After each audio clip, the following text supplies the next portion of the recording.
Saindhav movie review. Movie విషయానికి డైరెక్ట్గా వస్తే సంక్రాంతి బరిలో ఆల్రెడీ 4 సినిమాలు ఉన్నా కూడా ఇలాంటి టైంలో కంటెంట్ ఉంటే కానీ నమ్మకంగా దిగకూడదు బరిలోకి అని ఆల్రెడీ ఎక్స్పీరియన్స్ ఉన్న హీరో వెంకటేష్ తను నమ్ముకున్న సైంధవ్ కథతో మన ముందుకు వచ్చాడు.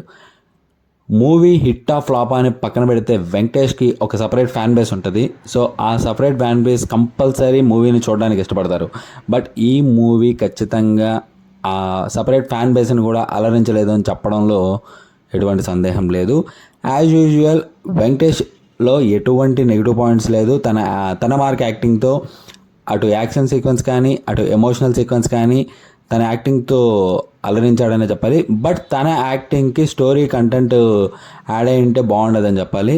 బట్ ఈ మూవీలో ఉన్న స్టోరీ పాయింట్ చాలా చిన్నది కాబట్టి అది సంక్రాంతి రేస్లో హిట్ సాధించే అంత స్టోరీ లైన్ కాదు కాబట్టి Saindhav movie below average movie అయిపోయింది ఈ సంక్రాంతికి. సో ఆల్రెడీ హనుమాన్ లాంటి ఒక పాన్ ఇండియా మూవీ దూసుకెళ్తున్న తరుణంలో, గుంటూరు కారం లాంటి మహేష్ బాబు సినిమా పోటీ ఉన్న తరుణంలో సైంధవ్ని ఖచ్చితంగా ప్రేక్షకులు ఆదరించలేదనే చెప్పాలి. అండ్ టుమారో రిలీజ్ అవుతున్న నా సామిరంగా రివ్యూ ఎలా ఉండబోతుందో రేపు తెలుసుకుందాం. సో ప్రస్తుతానికైతే సైంధవ్ మూవీ రివ్యూని సంక్రాంతి బరిలో నుంచి రిమూవ్ చేసేవచ్చు.